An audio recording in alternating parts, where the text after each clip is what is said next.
mga Pilipino. Galit na ba kay VP Sara? Ayon sa pinaka-latest na survey, 9 sa 10 Pilipino gusto ng impeachment at 93% ng mga Pilipino ang nagsasabing dapat i-prioritize ang bansa kaysa sa sarili. Boom! Halika, atin itong pag-usapan mga kaibigan.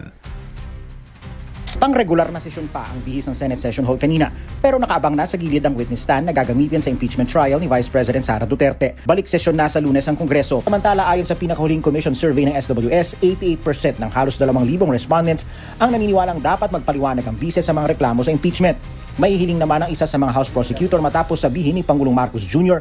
na ayaw naman niya sa impeachment. The President should not be involved in the impeachment. And I'm glad to hear that the President, as the head of the executive department, will not interfere with the impeachment process. We want the senator judges to act independently, free from any influence from the executive department. Binunyag naman ng isang kongresista na may mga kaapelyidong senador ang ilang mga pangalang nakatanggap umano ng confidential funds mula sa Office of the Vice President. Inilabas ng social weather stations ang resulta ng survey kung saan tinanong ang respondents sa mga dapat at hindi dapat gawin ni Vice President Sara Duterte kasunod ng eleksyon. Sa survey ng social weather station na kinomisyon ng Strat-Based Group, 93% ng respondents ang naniniwala na dapat unahin ng bise ang pagtugon sa mga pangangailangan ng bansa.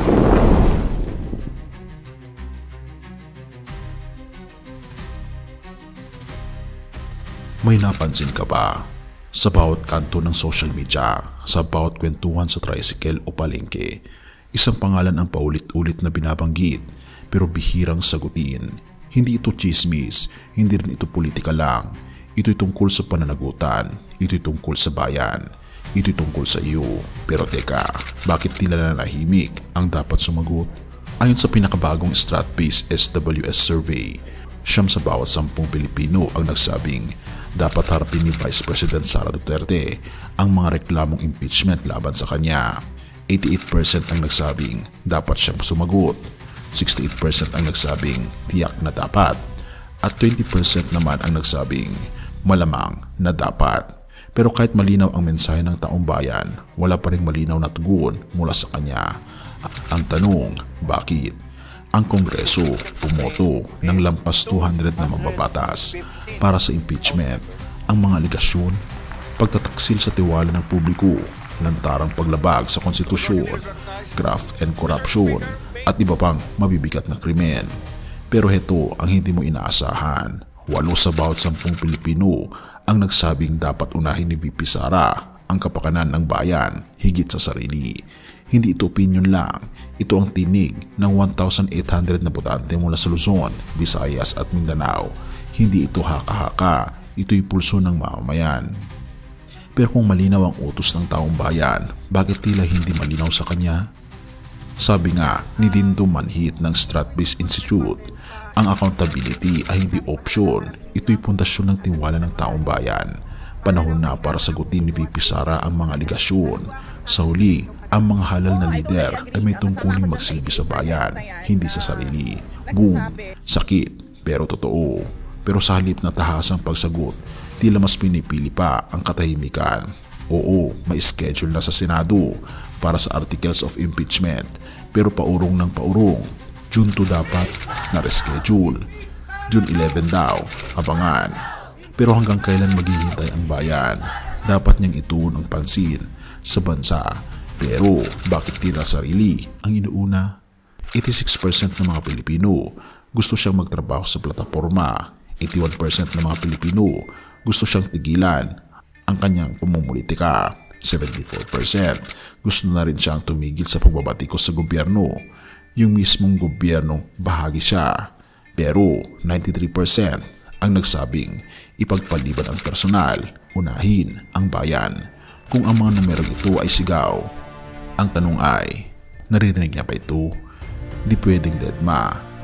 Tila galit na ang bayan, tila napuno na, at kahit gaano pa kataas ang posisyon, kapag hindi marunong sumagot sa taong bayan, may kapalit. Pilipinas, gising na.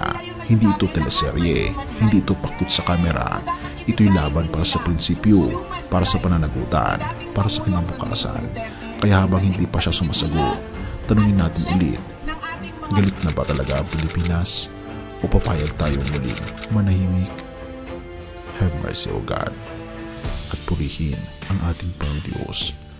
Lucas 8 verse 17, sapagkat walang anumang natatago na hindi mahayag at walang lihim na hindi malalantad at mabubunyag. Sa gitna namang usapin ng katiwalian, kaibigan, at kawalan ng pananagutan, madali tayong mawala ng pag-asa.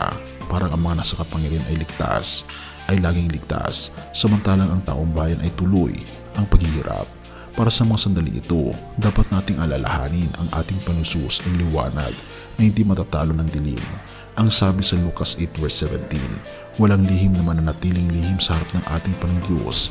Ang ating Panginoon, si Jesus, ang ating Panginoon, ay hindi lamang tagapagligtas, siya rin ay tagahatol ng matuwid. Hindi siya natutulog, hindi siya nasusuhulan.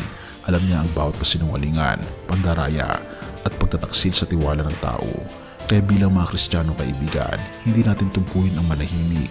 Sa halip, tinatawag tayo ng ating Panginoong Kristo na maging ilaw ng katotohanan sa gitna ng kadiliman. Hindi para sa pansariling kapakanan, kundi para sa katwiran sa bayan at higit sa lahat, para sa kanyang pangalan. Sa krus ng Kalbaryo, tiniis ng ating Panginoon Jesus ang kasalanan ng sanlibutan, hindi upang hayaan tayong mamuhay sa kasinungalingan, kundi upang maging malaya tayo sa lahat ng anyo ng kasamaan, at ang tunay na kalayaan ay nagsisimula sa katotohanan. Purihin ang ating Panginoong Diyos at tayo manalangin.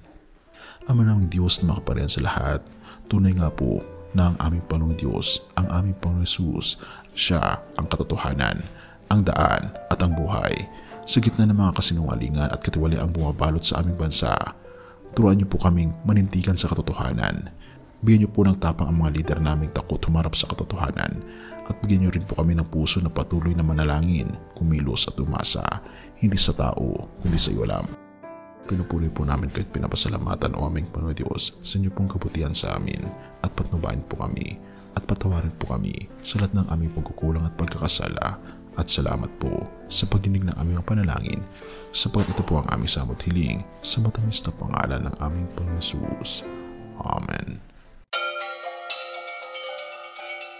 Bago natin ipagpatuloy, kaibigan, siya nga pala ang Great Controversy, na isa sa mga pinaka-kontrobersyal na libro dahil tumutukoy ito sa mga propesiya sa libro ng Daniel at Revelation na nagaganap na sa panahon natin ngayon.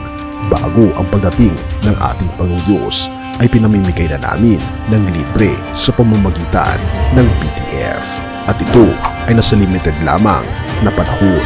Kaya i-click mo sa description sa baba upang ma-avail mo, kaibigan, ang napaka-importanteng libro ito na magbubukas sa iyo sa mas maliwanag mong hinaharap. Purihin ang ating Panginoong Diyos at tayo magpatuloy.